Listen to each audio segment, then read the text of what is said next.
Hi, welcome to my podcast series. My name is Gary COHN.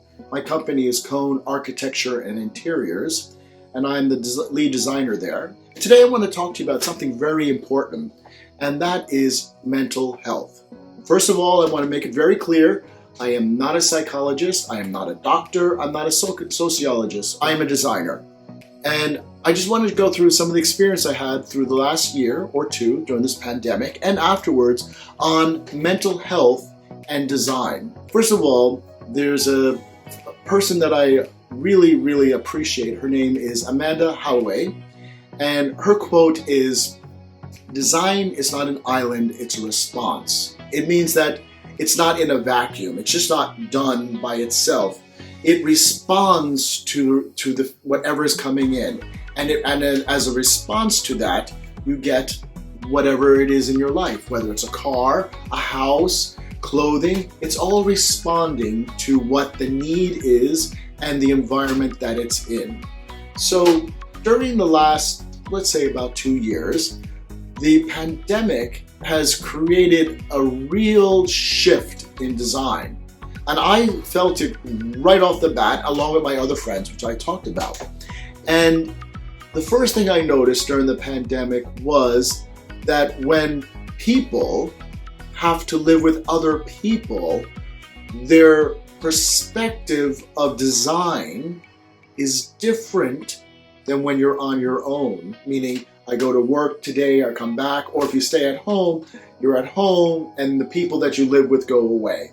The total difference when you have to surround yourself with them all the time. And one of that was a need of individuality. I noticed that throughout the whole pandemic, a need for individuality. And as a result, I noticed that most of my designs were being analyzed under a microscope. People were looking at every little bits of it, when I either did a house, a home, or whatever it was. And it came quite odd that, wow, on a non-pandemic, we'd get past through this very easy.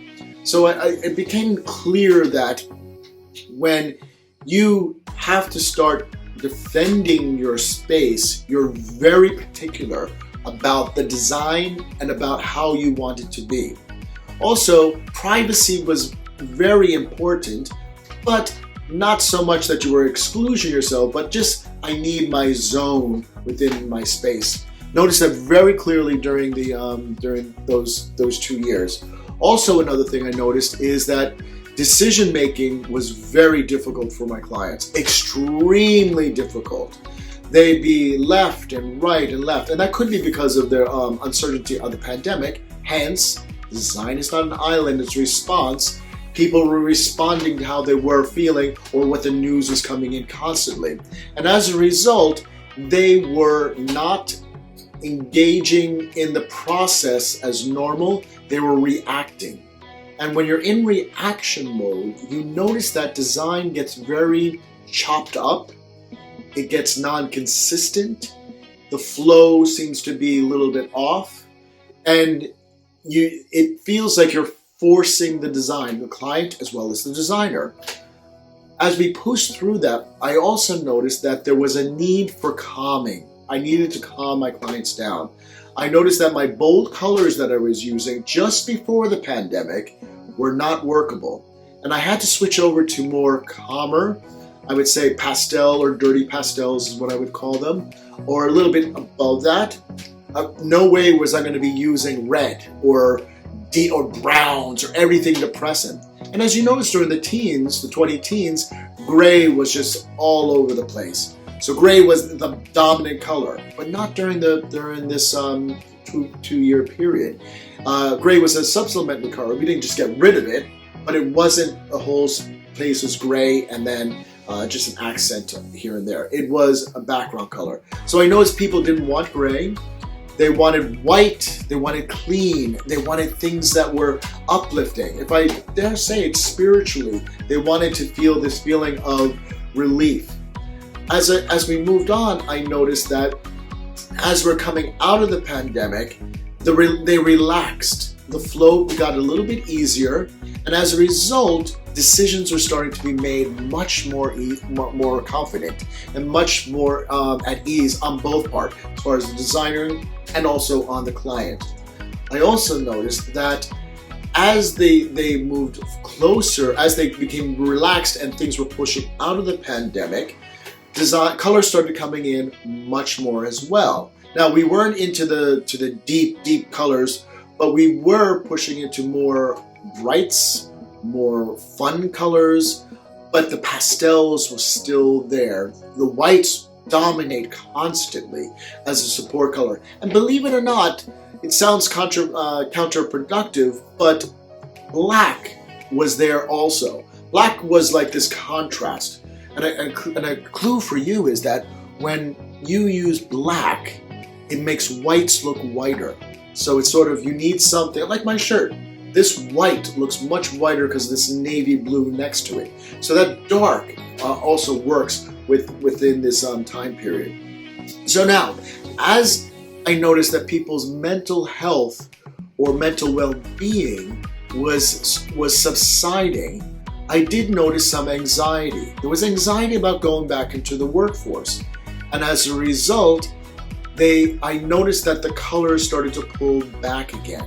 They pulled back into the pastels, they pulled back into the whites. Grays went to a warm gray, what they called grayish.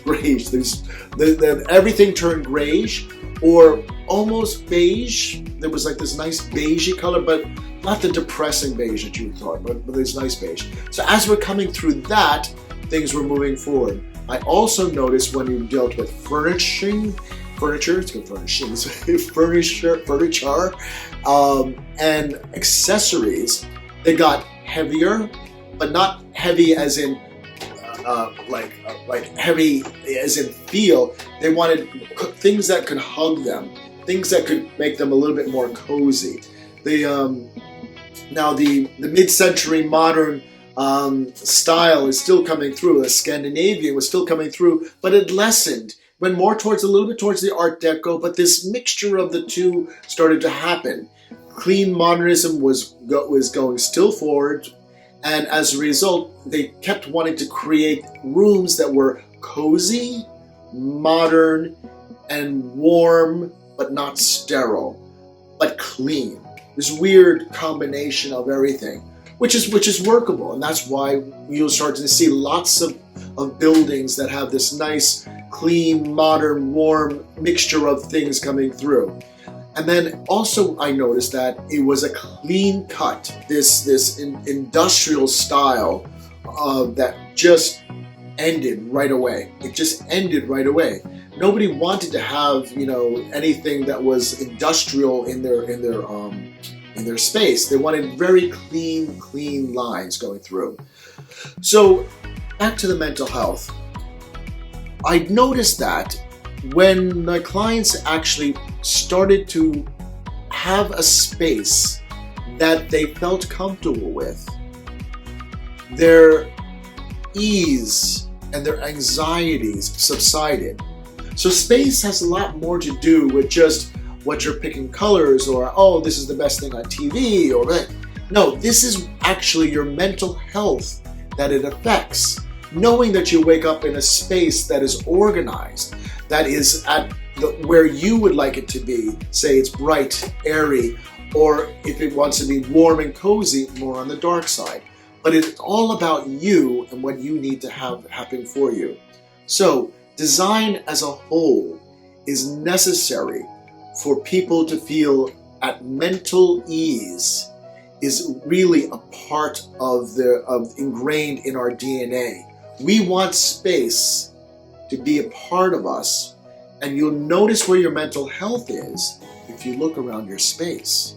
If it feels disorganized, think about where you are. And if you don't have time to go and redo your space and have a whole renovation, organize it, declutter, dejunk, and make it your space, because your space makes your mental health. And that's my notes for this podcast, and I hope to hear from you soon again. Talk to you later. Bye-bye.